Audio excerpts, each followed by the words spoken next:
Hello, Local Matters family. Welcome to another edition of the Local Matters podcast of Georgia. We are in October in the great state of Georgia, which means there is an election coming up on the first Tuesday in November. Here in the Augusta area, that election is a special election for a commissioner to serve and represent District 4.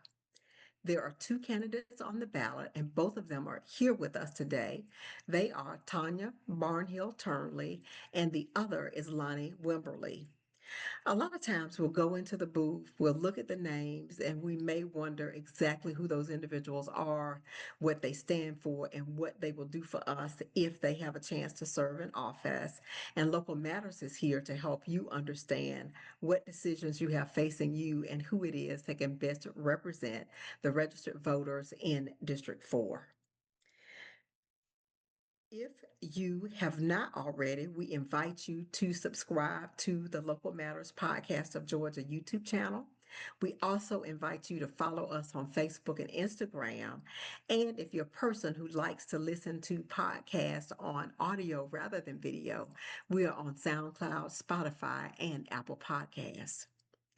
This podcast is brought to you as a service of my consulting firm, and that is Janice Allen Jackson and Associates, where we proudly provide services to local government and nonprofit organizations. You can learn more about me and services provided through the firm by going to our updated website, and that is janiceallenjackson.com. Thanks so much for joining this episode of the Local Matters Podcast, and please share this with people in your network so that they too can become more engaged citizens and more confident voters. Local Matters family, we are beginning our campaign coverage for the special election for Augusta Commission District 4. So we have both candidates scheduled, and it is my tradition to always have the first person interviewed be the first person to appear on the podcast. People have asked me why, what order do you use and that sort of thing. So today we are interviewing Mr. Lonnie Wimberly. How are you doing today, Lonnie? We're doing just great. The Great. wonderful day, it was a good start. All right. Good for you. Thank you so much for accepting our invitation to come on to the show. And as usual, our tradition is we try to provide a little information to let registered voters in your district know who you are, who's running for office, who wants their vote, and why they want their vote. So we'll jump right into the questions. First off, just tell us, why did you decide to run for Augusta Commission District 4? Well, after 30 years of military service in the Army, 22 years as an employee of Augusta, serving the citizen for, uh, for Augusta, and as a volunteer for neighborhood associations and activities, uh, I've seen firsthand what strong discipline leadership can do, uh, and where our community still needs help. And I'm running because I believe proven leadership must not be paired with action on our everyday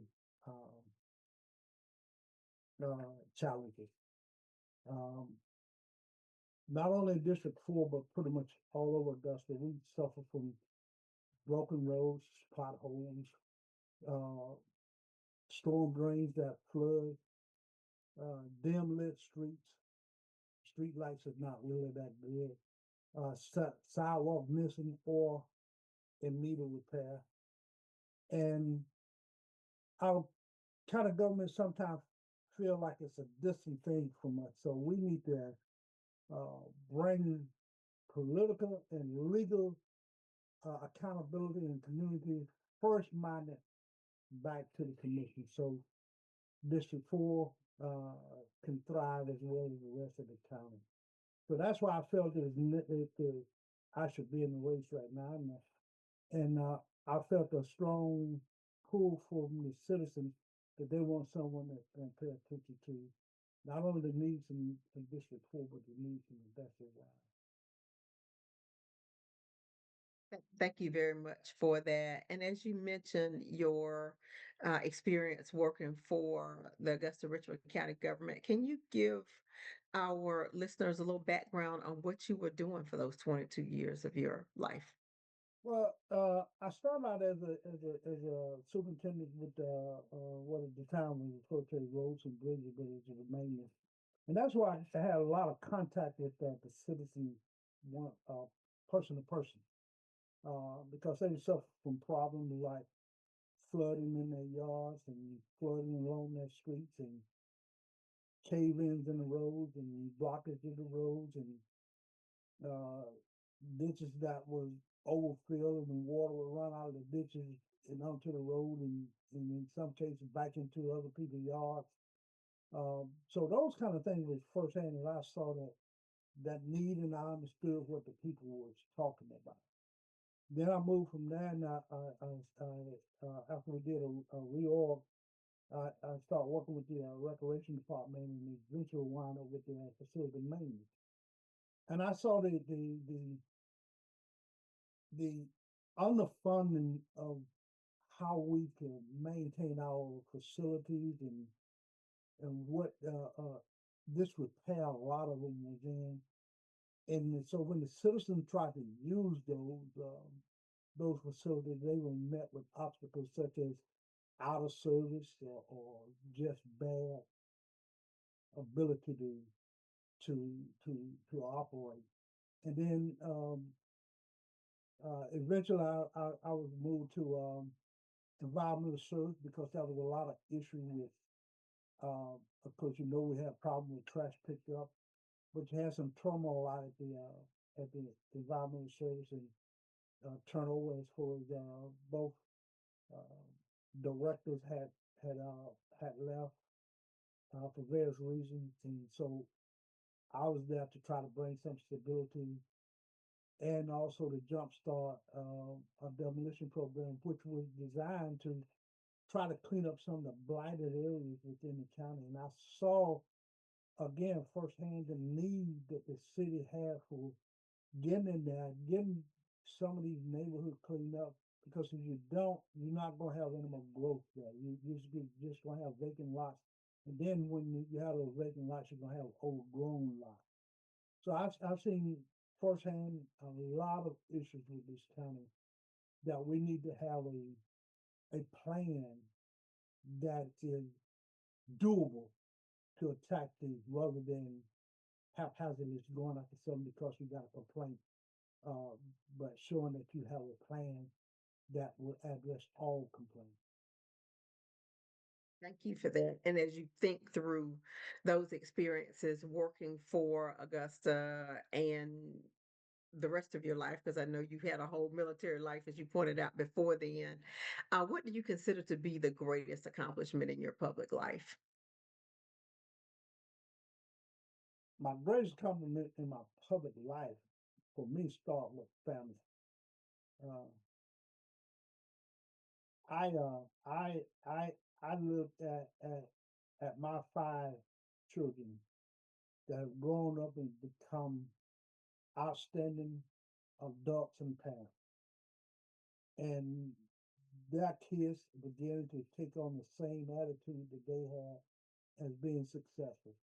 And I look at that and say, okay, that is a contribution that I give to society. And I'm proud of my military service because I entered the military at a time of war. And I was there to serve my country, knowing that we was in a turmoil. And yep, we had soldiers dying, but I was there. Uh, and over the past 18 years here in Augusta, and this is after retirement, I came here 32 years ago when I built my house and became part of the community. But then I've come back in uh, 18 years. I've been working with the Richmond County Neighborhood Association Alliance Banquet Committee. And during that time, we raised over $120,000 to assist students with scholarship to go on to college to help them out. Now we couldn't afford to pay all of their 4 year tuition, though we wish we could, but at least we was able to give some assistance to that. And then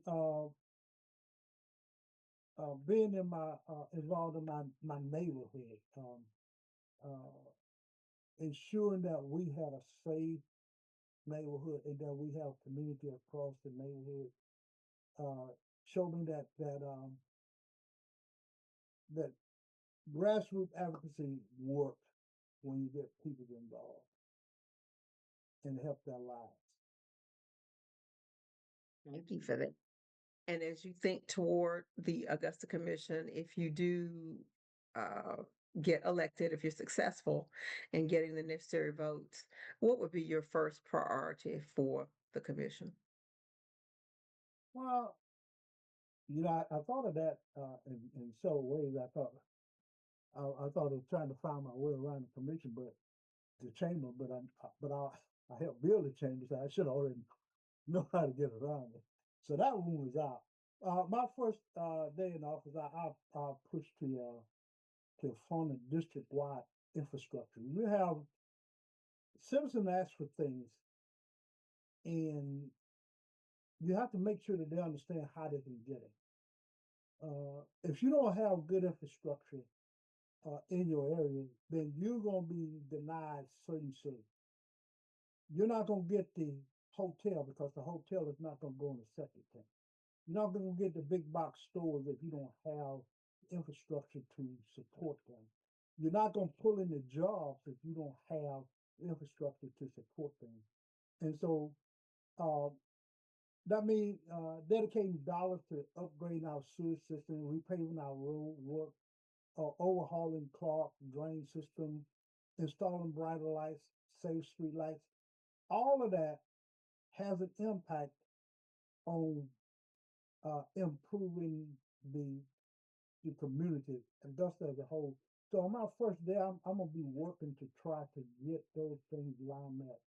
So not only you're talking about South Augusta, you're talking about Augusta. And remember what happened good in Augusta, in South Augusta, is good for Augusta. It don't if you create taxes in South Augusta, they don't stay in South Augusta, they go to Augusta. And Augusta could do good things with that additional taxes that you will have if your infrastructure can pull in more resources such as commercial and industrial work that satisfy some of the needs of the citizen. So much for that. And the last question, of course, is one that I think is on everybody's mind, and that is there any chance that the Augusta Commission can become more cohesive about some of these key issues? You know, it seems like every big issue, there is a lot of discussion, debate, division, et cetera, et cetera. And having said that, of course, we know on some of the more routine issues, it's not unusual for them to vote unanimously. But on some of the bigger issues, it appears as if there's often division. So please tell me your perspective on that. Is there a chance to bring the commission together to be more cohesive about those big picture issues? Since I'm a uh, optimistic person, I would say absolutely. We should all be there because we love Augusta. Uh, uh, and we are, but right now, too often it works in silos. I want this for my community. I want this for my community. I want this, but there's no connection for Augusta that could show that if we did that in your community, how is it going to affect the whole county? So sometimes you get things in your community, even though it's good, it does not bring good light all around. It just got light in that little one area that you did good in. So you're in that silo. So you need to uh, foster some type of cohesiveness that we work across district, where commissioners are getting together and talking about what they need in that community and how we could tie it in together. Uh, you need uh, um, you need planning that brings all construction, whether engineer doing construction, utility doing construction, how does they tie together and what is the plan that they're gonna happen simultaneously? So you get everything done in one area without, well, we're gonna do this, but wait for this service type thing. Um, we need to track that progress as we going along so people will understand what is happening, why it's happening the way it's happening. Um, and then that progress needs to be measurable so that we can show people, yeah, it's moving. The citizens will see, oh yeah, this is moving in the direction we wanted to get it going. It doesn't matter whether we're doing roads to get rid of the potholes or putting street lights in there to brighten up areas. As long as what we do is a final product and we don't have to go back and do adjustments or redo this to satisfy that because we have funds for this, but we didn't have funds for that. Try to get everything so you have a funding at one time and you can get in, you do, you get out.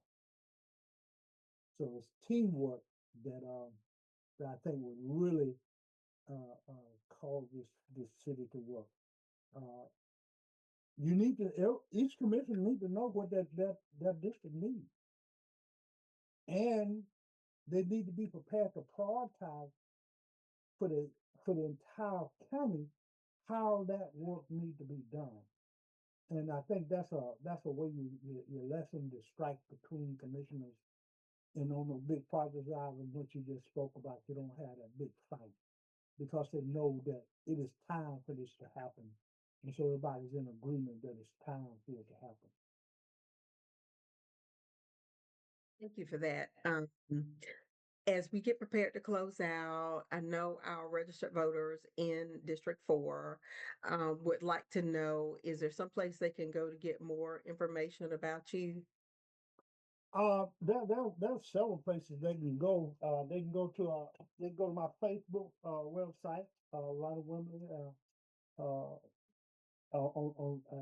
Facebook, and they can use my uh, they can call me. Of course, they can call me. Most of them, I think, have my phone number. And I don't mind being public. 706-951-3943. Uh, if it's a spam call, most time my phone pick it up. But if you want to call me, you want to talk to me, you definitely can call me there. And you can call me on Instagram, Lonnie at Lonnie Wimberly. And then there's also my uh, website, electlonniewimberly.com. All one word, electlonniewimberly.com. You can go there and you can post any question you have right down the website, and we definitely will get back to you. So that's several ways that, as I said, you can talk to me. And of course, I'm out and about, and you see me. Uh, and as I was telling the group last night that I was with, I don't care what district you're from. If you got a problem, you tell me. I'm not gonna say send you off. I'm gonna take note of that problem, and if I have to deal with it by means of contacting your representative, say, hey, your constituent told me of this problem. Uh, and once I do that, I do hope that they'll move to get it taken care of. But at least I'll make sure your problem is known, and it won't be something that just yeah, you told me and that was deaf ears. Thank you so much. Before we close out, is there anything else you want to share with the listeners? Well, my background and my personal performance has been that I've always been an above board person. Uh, I don't have any filter as far as telling the truth. So when it comes to the truth, I'm gonna tell you whether you like it or not. What I say, it will be true. So don't attack me, attack my words, and then find words to combat them. Uh, but I'm telling you the truth as I know the truth, and that's what I would do for the people. I will give you the truth. Thank you. I appreciate that.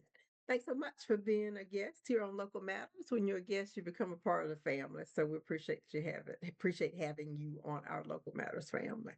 And thanks so much for asking me and remember to vote Lonnie Wimberly on November 4th. Thank you. Local Matters family. Today we are joined by Miss Tanya Barnhill-Turnley. She is running for Augusta Commission District 4. This is a special election because Alvin Mason, who represented that district, stepped down from his seat. So Ms. Barnhill-Turnley has been appointed there temporarily, waiting the outcome of this election. And we're really happy to have her on Local Matters to tell us a little bit about herself. How are you doing today, Tanya? Oh, well today, and thank you so much for the invitation. Looking forward to this conversation. Thank you so much for agreeing and accepting our invitation. I know that you've been around the Augusta area for a while, but if you could please just tell our listeners and viewers a little bit about yourself. I'm an army brat. I guess as old as I am, I might be too old to say I'm a brat. But once you're an army brat, you're always an army brat. My father retired right here from Augusta, 67 Signal Battalion. So this is home. All my relatives on my mom's side are here from Augusta. Came back. We were in Germany for 3 years. When I came back, I was a senior in high school and graduated from Glen Hills. Go Spartans! After that, I attended Payne College and graduated Payne College class of 81. Go Lions. I've been here ever Okay. since. I've had just a really good career, a real good personal life, and I love Augusta. I live out here in Sand Ridge in District 4. I've lived out here for 22 years. I love it out here, not just Sand Ridge, but all of South Augusta. And I'm so honored and grateful to be representing them until this special election and hope to continue to represent them even after that. Thank you so much for sharing that. Well, you've won a few points with some people then if you're a Spartan, because no, those Spartans stick together. And the funny thing is, this is so you can do the math. This is our 50th class reunion. When they first called me, I'm like, oh my God, 50 years? That's a long time. But I did the math. Yeah, Tanya, it's been 50 years. So yeah. Okay, all righty. Thank you for sharing that with us. And we'll jump right into our first interview question, which is why did you decide to run? And I guess for your case, I'll start with why did you accept the call to take the seat on a temporary basis? I think the reason I accepted the call is the same reason why I'm running. I believe that District 4 is one of the jewels in the crown of Augusta Richmond County. We've seen massive growth since the time I've been over the 22 years I've been here. I remember when a lot of these things that we have now weren't there. In fact, something as simple as the stoplight getting out of my subdivision, I remember when that wasn't there. But I've also seen the growth in Augusta Richmond County and District 4. We've got single family homes, we've got townhomes. We're just growing. The thing I like is I think that the growth has been managed, which I think is a great thing. And I want to be a part of that to make sure that growth is still managed. So that's the reason why I'm running to have continuity and to manage the growth for District 4. Okay. And you're right, the area has grown a tremendous degree. I mean, I left Augusta when I graduated from high school and didn't come back until 2014. So everything in that area was totally different from what I remember from the time that I was living in Augusta. And now you mentioned 22 years. Is that how long you've been in Sand Ridge? That's exactly how long I've been in San. I've been back. My family's been back in Augusta since 73. Well, no, excuse me, 74, because I graduated in 75. So I've been here the whole time ever since then. Okay. I got one Okay. in Atlanta, but this is home. It's always Okay. been. So you were living though, but you weren't living in Sand Ridge. You were living somewhere else And when I was you, living with okay. my parents on Meadowbrook Drive, so which I think that's District 5. So yeah, we've always lived in South Augusta. One, because again, my father was active duty Mhm. military. He wanted something that was close to post. Exactly. That makes sense. Mhm. All right. As you think about some aspects of your public life, please tell us what you consider to be your greatest accomplishments. Well, I think for me, I haven't got my greatest accomplishment yet because I'm still here. Okay. Okay. I'm still here. I think for me, I look at different milestones along my life. For most people graduating college, that's an important accomplishment, definitely. When I worked in media most of my professional life. I worked at iHeartMedia. I've helped clients grow their business, which to me is a great accomplishment. In this latter part of my life, I'm doing a lot of nonprofit work. One of my crowning achievements for me is working with the Good Shepherd Baptist Church with our food ministry. We serve about 150 families a month. And for me, just that pride of helping people is what I'm gonna put at least in the top 5 of my accomplishments. Yeah. Now tell us, what do you do with the food ministry? With the food ministry, we do everything. We source our food from Golden Harvest Food Bank. We get our clients. We do this twice a month on the third Tuesday and Saturday of every month. If you got an ID, come. If you don't, come on, because we don't turn anyone away. You know, hunger is real in our community, and for some of us, by the grace of God, we could be in that food bank line. So if anybody knows anybody that is food insecure or has food challenges, please come by. Please come by Good Shepherd Baptist Church, 1714 Olive Road, and you will get some assistance. Okay, all right. Thank you for that. And some of you are in Local Matters land have connected the dots, and you figured out that Tanya and I go to the same church. All right, But thank you for that. getting Um, anybody, please come. okay, and in terms of the Augusta Commission, you've been in place now for how long? Since the 22nd of July. Okay, all righty, all right. So by the time this episode airs, you will have been in place for 3 months. Okay. About 90 days. And and so tell me, what would be your priority? You may be already addressing some of those things. So if you are, please let us know. But what do you see as your top priority for the Augusta Commission if you win this seat? For me personally is to be and this is gonna sound so Pollyanna for lack of a better word, just to be a positive contributing force to the commission.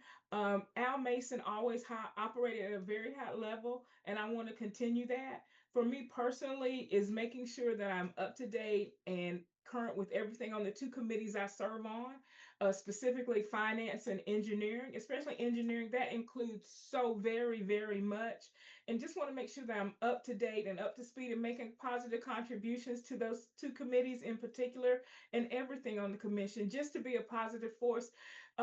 It's 11 of us in there, including the mayor, 10 commissioners and 1 mayor. And it's a cohesive group. Really, we agree on more than we disagree, which I think most people would be surprised to find that out. Yeah, and that kind of segues into my next question. And I want to ask both candidates, is there any chance that the commission can become more cohesive about the key issues? Because what it appears from my experience is that while, you may vote on 30, 35 issues per meeting, a lot of times those votes are unanimous or they come through on the consent agenda.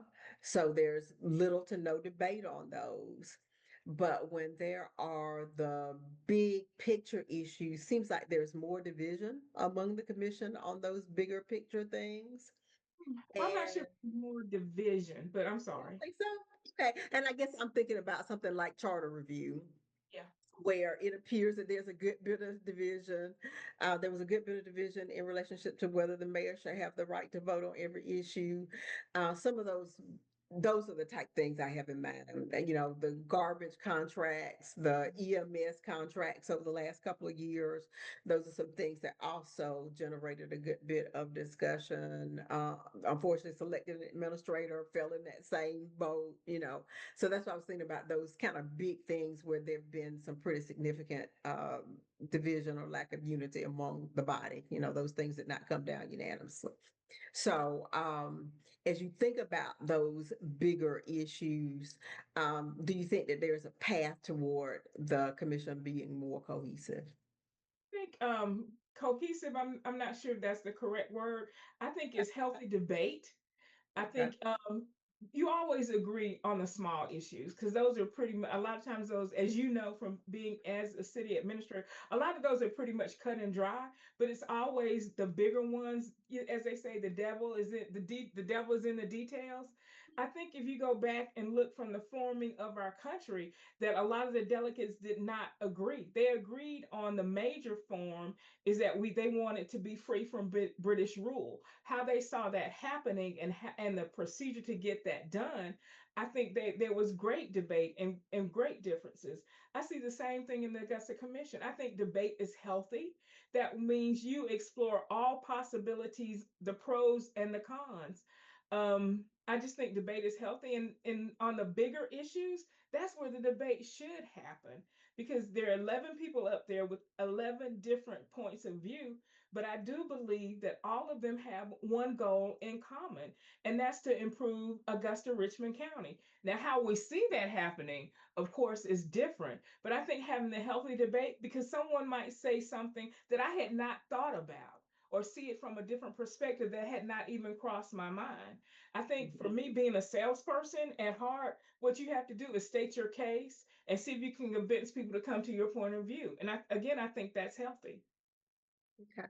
All right, very good.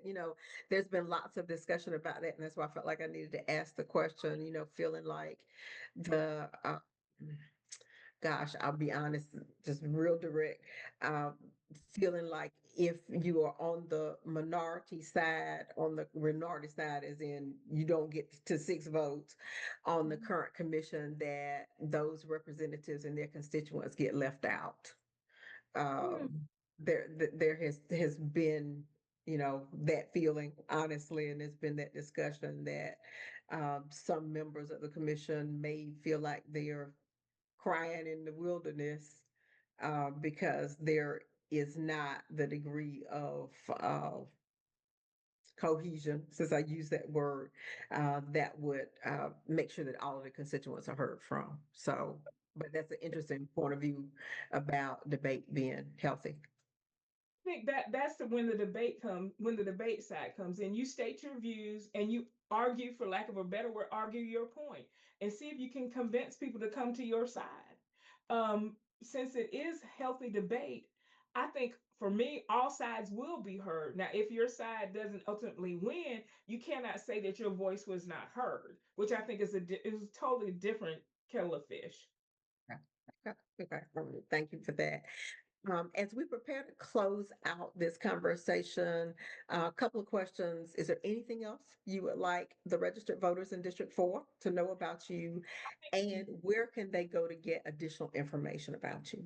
Think first, check your registration.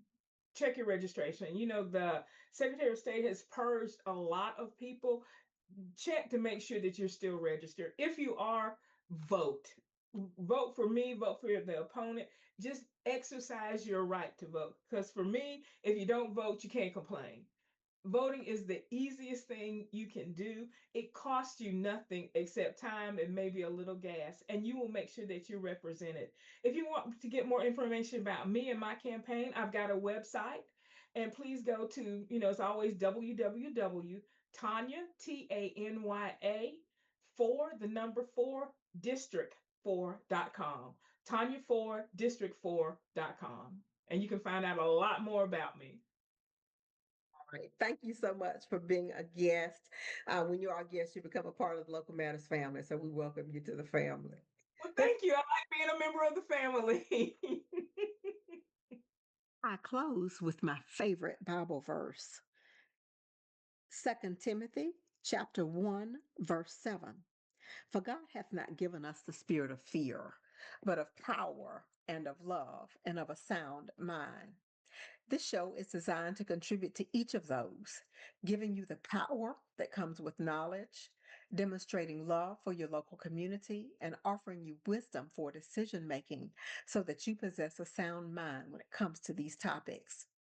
Please tune in to Local Matters next week as we drop new episodes every Wednesday on SoundCloud, Spotify, Apple Podcast, and sometimes YouTube.